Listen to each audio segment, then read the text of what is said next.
Sorry guys, I just didn't enjoy the latest Euphoria season. So, hey guys, what's up? It's the Culture Detective here investigating your favorite TV shows, and today I'm going to be doing a TV review of the latest season of Euphoria, Euphoria Season 2. Euphoria is the new teen show produced by HBO, under HBO, and it is written and directed by Sam Levinson. So, if you can recall correctly, if you have subscribed to my channel for a while already, chances are you've probably watched my Euphoria Season 1 review, where I basically express how much potential there is in Euphoria, but I ended up not enjoying it at all because the characters are just not very likable and the plot points are just very repetitive. And even though it looks really good and it sounds really good, but just because it sounds good and looks good doesn't mean the story is good. So I gave Euphoria Season 1 a 6 out of 10, recognizing that it has potential and knowing that some plot points have a lot to say, but really it's not executed well. So, fast forward to this year after two little side episodes thing, which I actually haven't watched. I will probably watch it soon. I finally watched Euphoria Season 2. And, yeah, I'm afraid it's even more disappointing than Season 1. And you should take my opinion with a grain of salt because I feel like I'm in a minority here. When Euphoria Season 2 came out, the internet, especially Twitter, was all over Euphoria. Everybody's talking about Euphoria. Everybody's talking about the characters. And I just don't get it. It's not good. It's not that good or anything. The plot points, the characters, they're all just similar to each other. They are so replaceable. So, I originally didn't even want to watch season 2 in the first place, but seeing after so much buzz surrounding it, after seeing a Noel Miller video on it, after seeing Charlie talk about it, I'm like, okay, you know what? I gotta watch it for myself. So, there we go. I watched it for myself, and Euphoria Season 2, in my opinion, is basically Season 1, but a little bit worse, I guess. So let's talk about the plot first. Euphoria is a high school story, an American high school drama about a bunch of characters involving a lot of sex, drugs, lies, secrets, and dramas. And this is not at all an original idea, but you know what? Just because the idea isn't completely original, it can still be good, right? Okay. The thing is, the story of Euphoria involves so much drugs and so much sex, it becomes really repetitive, and the plot itself runs really thin. And on top of that, none of the characters are relatable at all. Maybe it's because I'm not American and I've never experienced what high school life is in America. Maybe American high school life really is like this, and I would have no idea. Maybe it's a cultural thing that's blocking me from enjoying this show. But when I was in Hong Kong studying in a secondary school, my life was not like this at all. Like 100% not like this. There's nothing like this. We wear school uniforms. We look younger, first of all. The characters and even the extras in Euphoria, they're supposed to be teenagers. Why the fuck do they look like in their late 20s and early 30s? Why are they dressed like this? Why isn't anybody catching them for dressing like this? Why are they swearing all the time? Even the parents, the teachers. Okay, do the teachers even exist? Do they even go to school? Nobody knows. Is this a real school? Do they actually have classes to take? We have no idea. They don't even have backpacks. So, can I relate to it? Not at all. My school life didn't involve any drugs or sex or anything crazy, just a lot of stress and a lot of sadness.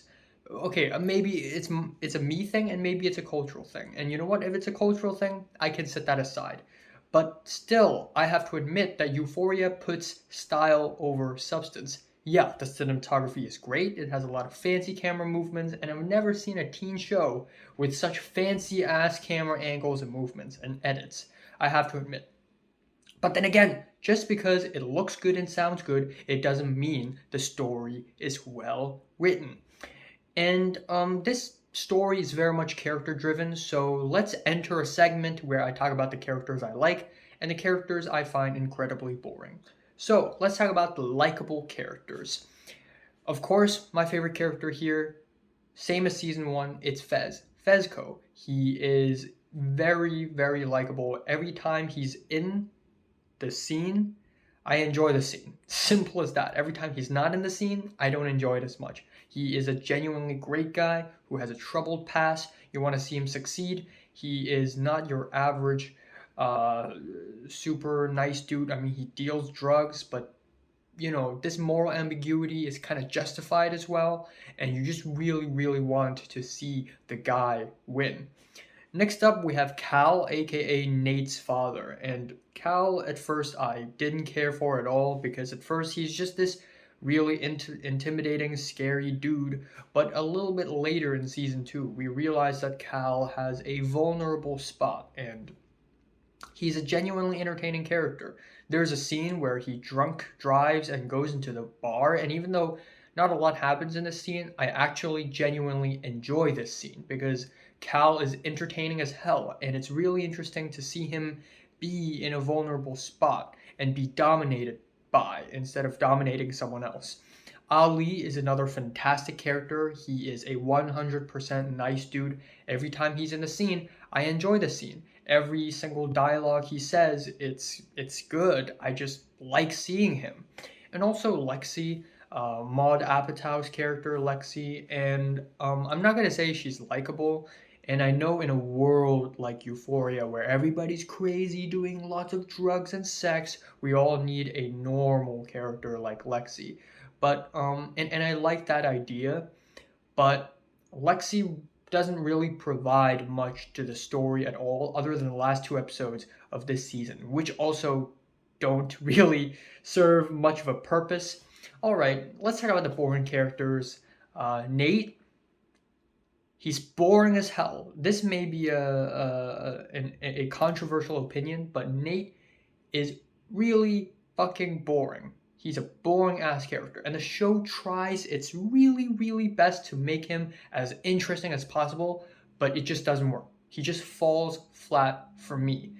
And what the show is trying to make Nate do is make him this lone wolf, this I hate you, I love you, abusive boyfriend, but also loving boyfriend kind of character, the fuckboy who's secretly soft in the inside kind of character. And let me just say that this character trope is so overused and so cliche. I just don't care for it at all. It just doesn't work on me anymore. On top of that, Nate's character is supposed to be layered, except these layers are not executed well. We don't see these layers clarify and serve the plot at all. It's just there without much of a reason. And then we have Cassie, played by Sydney Sweeney, and she is amazing. In fact, every actor and actress in the Euphoria, they all gave fantastic performances. Let's just put it out there, all amazing. Sydney Sweeney is amazing as Cassie, but the thing is, Cassie in season 2 is reduced to a whiny, blonde Californian with big tits, and that's all she is reduced to in the story. Clearly, the show wants to say something about his character with her past, her issues, the fact that she didn't grow up with a father, and all that, but it just executes her character so poorly, and I think partially that's because it's an old guy who wrote the character of Cassie, and not a female writer who would probably know her character a little bit more. Kat and Maddie, they pretty much did nothing in this season. Jules, totally sidelined in this season, didn't do anything. And then Rue, played by Zendaya, amazing performance, Emmy-worthy performance. But aside from taking drugs and relapsing and then crying and shouting and yelling, Rue doesn't really do much as well. Alright, next up I'm going to go over the entire Euphoria Season 2 episode by episode. Starting off, we have episode 1, where of course it's a party episode, where everybody's going to a party, a double-floored house swimming pool in the front, flashing lights, alcohol inside red Solo cups kind of party. And yeah, even though it feels really cliche on the surface, I do think it's kind of fun. It reminds me a lot of Gaspar Noé's climax. A lot of things happen in the episode, but they all take place in a party. It's a contained environment. It's kind of claustrophobic even, and it's very fun. And it has a really shocking ending, which I think is genuinely good. And I think episode 1 is not bad, but the rest of the season is actually quite boring. For instance, episode 2, which is boring as hell. I mean, I genuinely forgot everything I watched in episode 2. I genuinely have forgotten every single thing I've seen from episode 2. Just more sex and drugs, really. Nate saying something like, oh, you're a sociopath, you're a psychopath, and then 2 seconds later, bam, bam, bam, bam, bam. And then Jules saying something, and then bam, bam, bam, bam, bam. And there's a new character, Elliot, played by none other than Dominic Fike. And Dominic Fike is actually really good. His acting, actually good. But again, his character pretty much serves no purpose in this season other than to break up Jules and Zendaya, or Jules and Rue, temporarily, and then he just disappeared at the end again. Like you're gonna cast Dominic Fike just to have him play this kind of side character. It's just boring and trite, really. Anyways, episode 3. Starting off the episode, we have this young flashback of Cal, and even though Cal is, I wouldn't say well written, but he's an entertaining character. You know, I like watching him.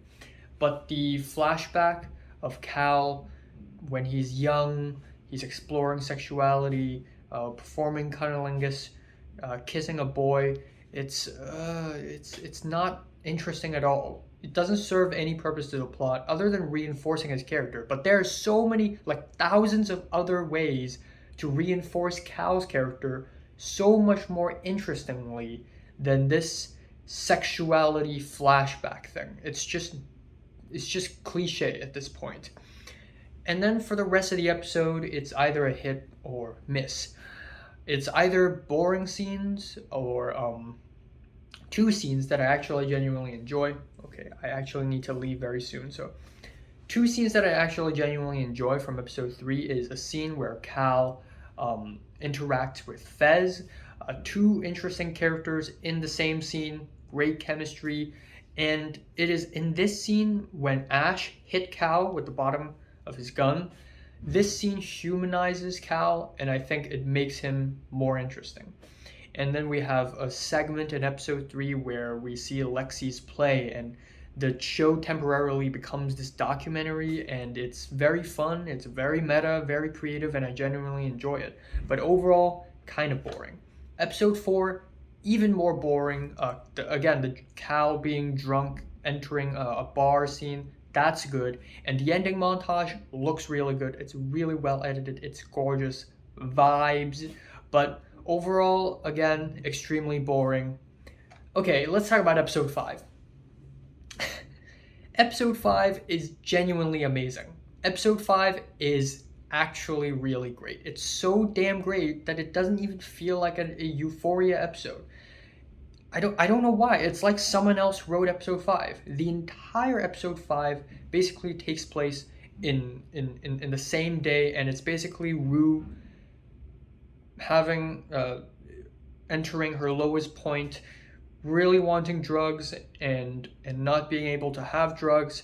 So she's going through withdrawal, and as she goes through withdrawal, she tries to run away from her mom and her sister, and she sees a lot of people, and everybody she sees, she just ruins the relationship. And it's such an interesting way of interweaving plot points in the POV of Rue, but also it's great drama, fantastic acting, actually good dialogue. And this is also the episode with the least amount of music, and I think that's partially the reason why I enjoy the episode so much more, is because it feels real. It's not this fancy ass kaleidoscope music video. It actually feels like there is weight and impact. Episode 5 is front to back amazing, and it's easily my favorite episode of Euphoria, both seasons so far. And then we have episode 6, and even though the first 10 minutes are good, the first 10 minutes is basically a continuation of episode 5, and it's great dialogue, but the rest of the episode is really, really, really, really, really, really boring. So boring. It's either this Nate and Cassie thing, or it's another thing, and I just don't care about any other storylines at all. And again, the show tries really hard to make Nate interesting, but it either falls flat or the scene just feels so over the top and so unbelievable I just can't take it seriously. Like when Nate pulled out a gun to threaten someone. Yeah, sure, this definitely happens in high school. Just another Tuesday. And then we have episodes 7 and 8. And these two episodes are basically, you can just put them together and turn them into a 2-hour long episode because they're basically the same. But episode 7 and 8 is basically the play episodes where Lexi finally reveals her play and everybody's watching it. And first of all, very cool idea. Very cool idea. I'm being honest here. And I should be able to relate to Lexi more than your average teenager because I literally wrote a screenplay based off of my own experience in secondary school. I did that. So I'm Lexi. I'm Lexi, okay? But for some reason, these two episodes just fall flat because, yeah, the idea is good, but the play itself is just as good as the show itself. The play is, first of all, it's ridiculous that a high school would fund so much money to a play written by some students. Second of all, it's full of swear words and full of sex stuff, and I don't know if the high school people would allow it, but you know what? It's at this point, it's already a fantasy. Okay, Lexi's play. Let's talk about it. Yeah, it's just as good as the show itself. The scenes don't have a lot of connections, and it's either this very emotional, dramatic moment or a crazy music video electric boogaloo. There's one scene in that play where it's basically a bunch of guys in a gym dancing, and it's gay as hell. They're building penises, they're all doing like sex poses, and it's awesome. It's awesome, it's a lot of fun, and it's a great scene. But the thing is, it's only great because it's absurd and ridiculous. Nothing else. It doesn't serve any purpose to the overall plot at all. And my biggest issue with these two episodes is that I want to watch the play, but the show constantly disrupts itself, disrupts its momentum to show something else, to show Fezco's situation and to show Nate. And it's so jumpy. The momentum, it's so choppy. I can't really focus on the play like that. And again, even though I really like Fez's character, I think he's amazing, but his storyline at the end is just so goddamn over the top. Again, it is supposed to be a teen drama, but there's this crazy FBI shootout at the end, and it's dramatic, it's climactic, don't get me wrong, but it's just so ridiculous that I just can't even take it seriously at all. So, yeah. Euphoria Season 2, kind of disappointing. And in my opinion, Euphoria is basically a more glamorous and more overly stylized version of the American high school life according to some old guy. And it would definitely benefit more if he would bring more writers into the writer's room. And another thing is, Euphoria has a lot of potential, okay? You know what, let's not talk about 13 Reasons Why or Riverdale. They are beyond saving. They're gone. They're dead. But Euphoria actually has potential. But it's just kind of wasted because it's just repetitive. The plot is just kind of roundabout. The characters are mostly shallow. They don't develop well. And it's just either a hit or a miss, really. Feeling a 5 out of 10. So, have you watched Euphoria Season 2? From 1 to 10, how much you rate it? Like, and subscribe if you want more. And thanks for watching.